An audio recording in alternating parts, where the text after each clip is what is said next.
আসসালামু আলাইকুম। তো বন্ধুরা, আজকে আমি তৈরি করে দেখাবো সুজির রসগোল্লা। রসে ভরা টইটম্বুর, নরম তুলতুলে এই মিষ্টি আপনারা একবার খেলে বুঝতেই পারবেন না যে এটা সুজি দিয়ে বানানো।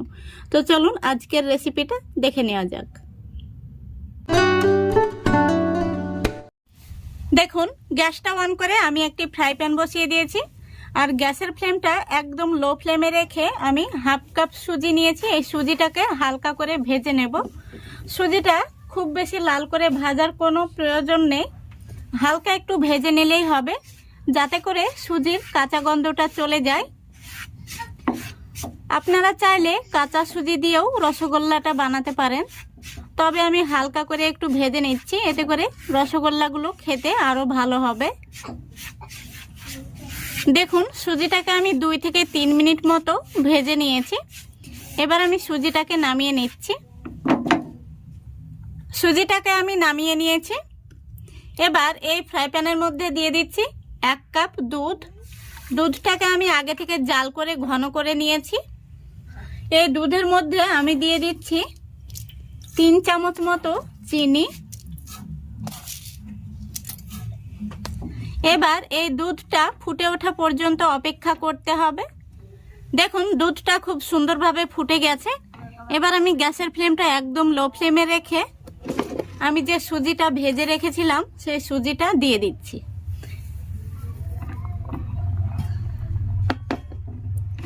এবার সুজিটাকে দুধের সঙ্গে খুব ভালো করে মিশিয়ে নিতে হবে। দেখুন, সুজিটা খুব সুন্দরভাবে মিশে গেছে। এবার এই লো ফ্লেমে রেখে সুজিটাকে রান্না করে একটি ডোয়ের মতো তৈরি করে নিতে হবে। দেখুন, সুজির ডোটা কিন্তু রেডি হয়ে গেছে। এবার আমি এই ডোয়ের মধ্যে দিয়ে দেব 1 চামচ ঘি। এই ঘিটা দেওয়ার ফলে মিষ্টিগুলোর মধ্যে সুন্দর একটি ফ্লেভার আসবে, আর মিষ্টিগুলো খেতেও ভালো লাগবে। এই ঘিটা দেখুন, এখন যেহেতু শীতকাল জমে গেছে, এই ঘিটাকে খুব সুন্দর করে ডোয়ের সঙ্গে মিশিয়ে নিতে হবে। দেখুন, খুব সুন্দর করে ঘিটা মিশে গেছে কিন্তু। এবার ডোটা একদম রেডি হয়ে গেছে। ডোটা দেখুন প্যান থেকে ছেড়ে ছেড়ে আসছে। এবার আমি ডোটাকে একটি থালার মধ্যে তুলে নিচ্ছি। দেখুন, ডোটাকে আমি থালার মধ্যে তুলে নিয়েছি। তো ডোটাকে আমি কিছুটা ঠান্ডা করে নিয়েছি, পুরোপুরি ঠান্ডা করা যাবে না, এটা কুসুম গরম অবস্থাতেই খুব ভালো করে মেখে নিতে হবে। তো দেখুন, আমি এইভাবে খুব ভালো করে মেখে নিচ্ছি। এই ডোটাকে যতটাই ভালো করে মাখানো হবে, মিষ্টিগুলো ততটাই নরম তুলতুলে হবে। এইভাবে আমি 5 মিনিট মেখে নেব। দেখুন, ডোটাকে আমি খুব সুন্দর করে মেখে নিয়েছি।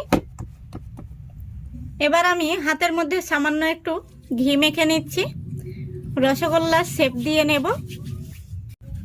খুব সুন্দরভাবে গোল করে নিতে হবে, যেন মিষ্টিগুলোর গায়ে কোনো রকম ফাটল না থাকে, সেদিকে লক্ষ্য রাখতে হবে। দেখুন, মিষ্টিটা কত সুন্দর হয়েছে। মিষ্টিটার গায়ে কিন্তু কোনো রকম ফাটল নেই। আমি আরো একটি মিষ্টি তৈরি করে দেখিয়ে দিচ্ছি। দেখুন কত সুন্দর হয়েছে। একইভাবে আমি সবগুলো মিষ্টি তৈরি করে নেব, তারপরে আপনাদের দেখাচ্ছি।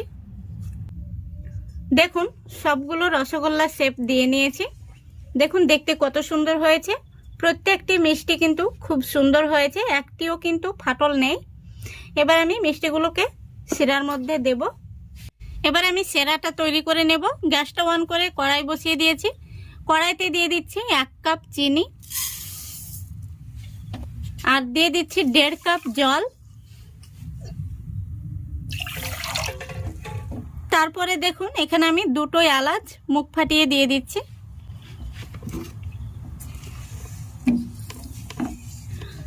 শিরাটা ফুটে ওঠা পর্যন্ত অপেক্ষা করতে হবে।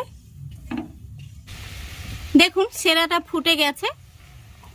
গ্যাসের ফ্লেমটা আমি মিডিয়ামে রেখেছি। এবার আমি মিষ্টিগুলো এই শিরার মধ্যে দিয়ে দেব।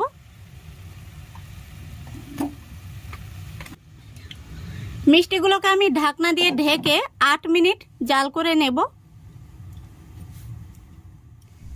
দেখুন, 4 মিনিট পর আমি ঢাকনাটা খুলে মিষ্টিগুলোকে নাড়াচাড়া করে দিচ্ছি।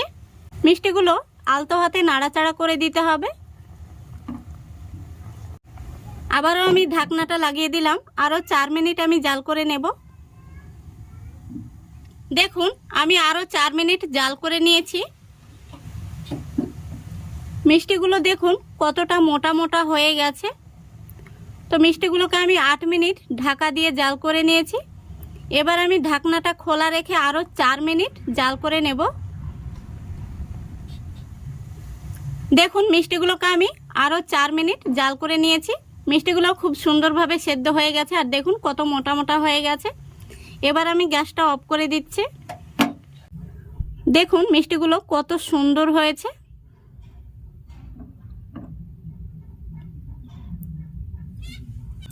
বন্ধুরা মিষ্টিগুলো আমি আপনাদের কাছে থেকে দেখিয়ে দিচ্ছি, দেখুন কতটা সুন্দর হয়েছে।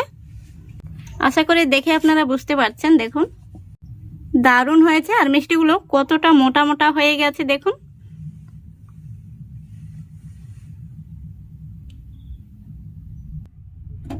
মিষ্টিগুলোকে এবার আমি ঢাকা দিয়ে রেখে দেব ঠান্ডা হওয়া পর্যন্ত। ঠান্ডা হয়ে গেলে আমি পরিবেশন করব। দেখুন মিষ্টিগুলো ঠান্ডা হয়ে গেছে। এবার মিষ্টিগুলোকে আমি একটি পাত্রে ঢেলে নেব। মিষ্টিগুলোকে আমি একটি কাচের বাটির মধ্যে ঢেলে নিচ্ছি। দেখুন মিষ্টিগুলো কত সুন্দর হয়েছে। এই মিষ্টিগুলো আপনারা কিন্তু কেউ দেখে বুঝতেই পারবেন না যে এগুলো সুজি দিয়ে তৈরি। খেতেও কিন্তু ভীষণ ভালো হয়। আপনারা বাচ্চাদের বায়না মেটাতে ঝটপট কিন্তু এইভাবে সুজির রসগোল্লা বানিয়ে নিতে পারবেন। আমি একটি রসগোল্লা আপনাদের কেটেও দেখিয়ে দিচ্ছি কেমন হয়েছে।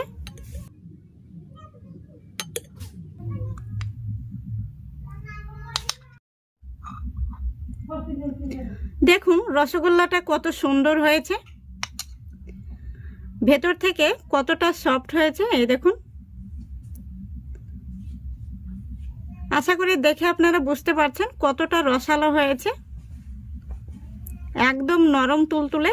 এই দেখুন, বাড়িতে হঠাৎ করে মিষ্টি খেতে ইচ্ছে হলে আপনারা ঝটপট কিন্তু এইভাবে রসগোল্লা বানিয়ে নিতে পারবেন। আমি আপনাদের রসগোল্লাগুলো দেখিয়ে দিচ্ছি কতটা সফট হয়েছে। এই দেখুন, আশা করি দেখে বুঝতে পারছেন। দেখুন কতটা নরম তুলতুলে হয়েছে।